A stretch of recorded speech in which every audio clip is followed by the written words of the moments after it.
All right, 7:41 on this Tuesday morning. We put this time aside every week for the great Bo Dietl. Plenty of local stuff going on with the police department and Bill de Blasio. But Danielle says to me last night, she goes, what murder case, because Danielle spoke to Bo, helped us out with something last week with our daughter. So Danielle spoke to Bo. She said, what murder case is Bo working on? So you may remember a couple of weeks ago, they actually took a pilot off the plane. He was about to fly a plane somewhere. They took him off a plane and ended up arresting this guy for a triple homicide committed, I want to say like Kentucky, one of those states where they found some bodies, and it turned out he was the guy that did it. This is the case that you're working on, Bo? This is your case? Well, here's the story.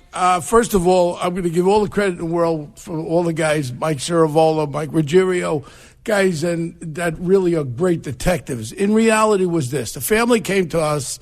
The case was about 3 years open in Kentucky. The family where the people were murdered? The people that were murdered, right. The son and the sister, they came to us, and they said that it's things 3 years old. It was a federal witness, the father, that was gunned down. His wife and the next-door neighbor that came to help, and then they put him in a car, and they burnt him. Look, this wasn't rocket science. We knew who the suspect was. The suspect was a military guy who was court-martialed having top-secret papers, assaulting his wife and his son. So he was court-martialed and convicted. I mean, it didn't take rocket science to know who the suspect. He lived across the street. Right. But the cops there, for some reason, were like, they didn't know, do. Make a long story short, we then found a crucial, and I don't want to go into a crucial piece of evidence that we found when we investigated. Upon that evidence hitting, he was indicted and arrested for the triple murder of the family and the guy next door. And a great job by Mike Ruggiero and Mike Ceravola. And we went down there to Kentucky and just said, look, these cases. First of all, when you get fresh eyes on them and you have all those years of experience, you can't go to detective school and learn how to be a detective. I mean, this stuff is all from experience. And when you look at it and you just check and you see that all the important, pertinent things were done, some of these things were not done. And I'm very happy for the family, and this creep will never see the outside. Right. It should have been a federal case, first of all. He was a federal witness. He was. How did he get a job with American Airlines? That's the other thing is American Airlines, who's doing your background? I think you better bring in another company because how do you get a guy who's been court-martialed and convicted, abuse, also with top-secret papers, and then he's flying a jet with people? Right. It's crazy. I can't imagine.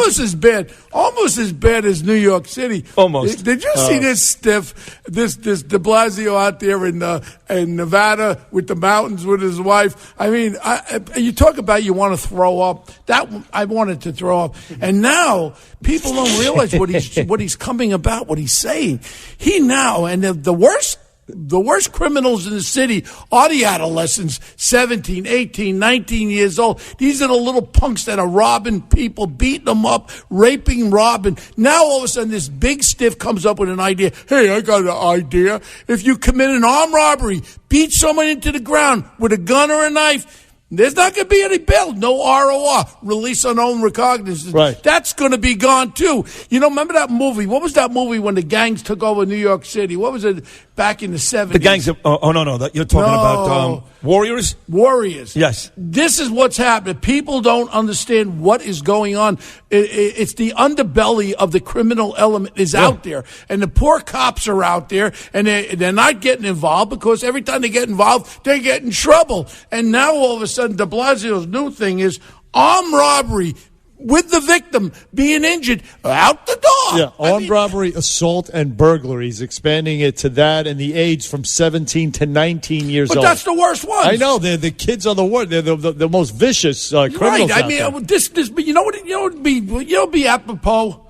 Apropos would be as follows. You know what I mean? Here's what it would be great. Bobonics. If the mayor, when he retires, if he gets stuck, well, he won't be near Gracie Mansion. He'll be in Brooklyn, where him and his lovely wife are walking down the street, and a gang preys upon him and takes out Big Bird, beats him into the ground, and robs him and everything. And then all of a sudden, these little adolescents run away. And say he doesn't get it, this punk, because he rides around with an SUV with all guards around him. He's not like the regular people in New York City that have to go on the subways, that have to deal with these punks on the street. And now it's like Finzi, let's become robbers, Sid. I agree. You get Sid, away let's with go it. rob somebody and beat them up, and we get away. Well, Bernie. you say that, and I thought about you this morning because I read the New York Post and the New York Daily News. I know that you may not like the politics, but I read it.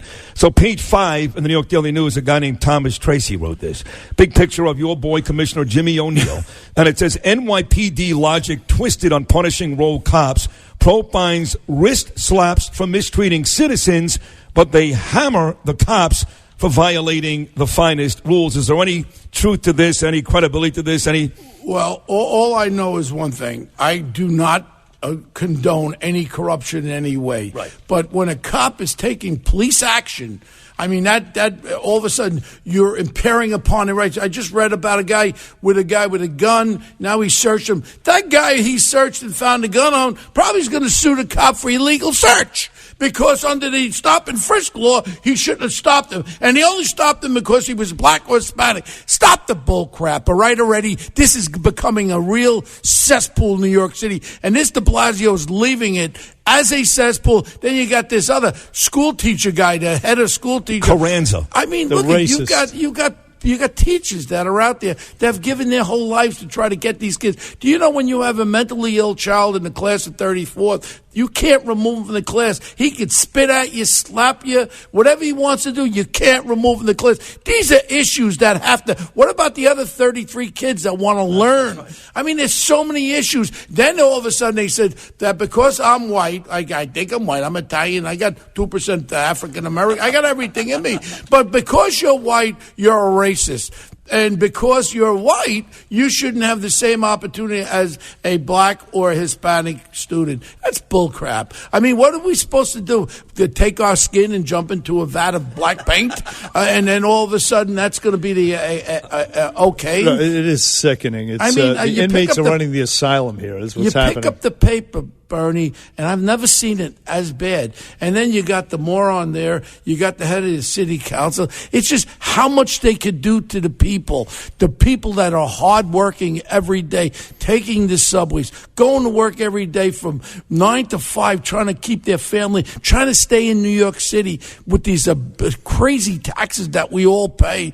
You know, I hate to be a bailer outer, but that's the first time it's sprinkling in my head is, Bo, are you really going to stay in this trash? Right. I mean, I know what the underbelly is, and the cops know what the underbelly is, but the only ones that don't know are the ones like this mayor, the preaching arrow, safe city, safe city. Well, let him go, let him ride around without that SUV. They'll take that big bird. First of all, he'll go down like a sack of nickels. He's a big bird. He's got no body muscle to him. He walks on a treadmill. He's like, which way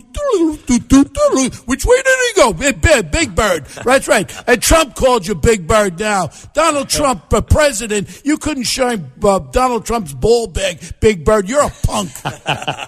Hey, listen, the state Senate also, starting January 1st, this no bail thing is going to apply to even white collar crimes. It's going to be statewide, everywhere. It's going to be codified into law. Well, not just these individual judges and DAs. He's trying to eliminate jails.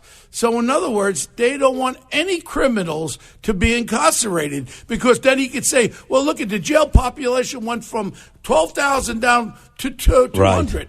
And the only ones they're going to keep in there probably are the guys that killed 10 people. I mean, I couldn't even keep the guy that killed 10 people, the Palm Sunday Massacre. This guy's out. He's probably running for city council right now. And meanwhile, the people who are related to these guys, they would rather see them stay in jail pending trial. They would rather see them. They're afraid of them. Imagine if you become the victim. God forbid. Yeah. God forbid. I know how much you love your wife. God forbid if someone beat your wife up and robbed her, and then all of a sudden he's now calling your house, threatening you. If you testify against, that's what's going to happen next. Tampering with witness. What do you do then? Right. You just let him out again? I mean, this is so ridiculous. We need a mayor. We need people in this city to take charge of this city again. This is an insane asylum, New York City.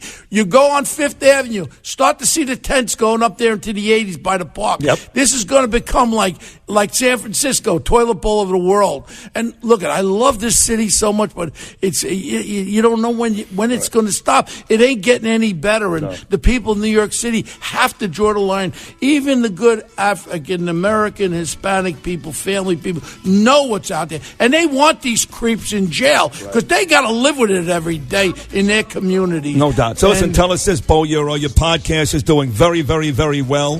One Tough Podcast. Who do you got on this week? Well, we had John Stossel, and then we're going to bring the Avery.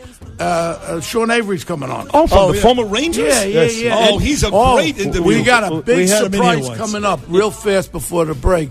I'm going to have Linda Fairstein is coming on my podcast to tell the truth. And it ain't fake news. It's the facts about the Central Park Five. They're making TV series about these punks that were wild and they robbed 5 people there. They opened the guy's head up, and now they gave him $10 million each. And they're rewarded. And now they got a feature movie. Oh, and they show a little kid about 12 years old. He didn't do anything wrong except bust the guy's head open, beat people Ken up. Burns is a liberal. Well, let me tell you, POS. we're going to have Linda Fairstein on my podcast. I want to play it up. She will give it the facts. We only want the truth. We don't want garbage. God bless you all. Thank you, Bo. Great to see you. We love you, the great Bo Dietl.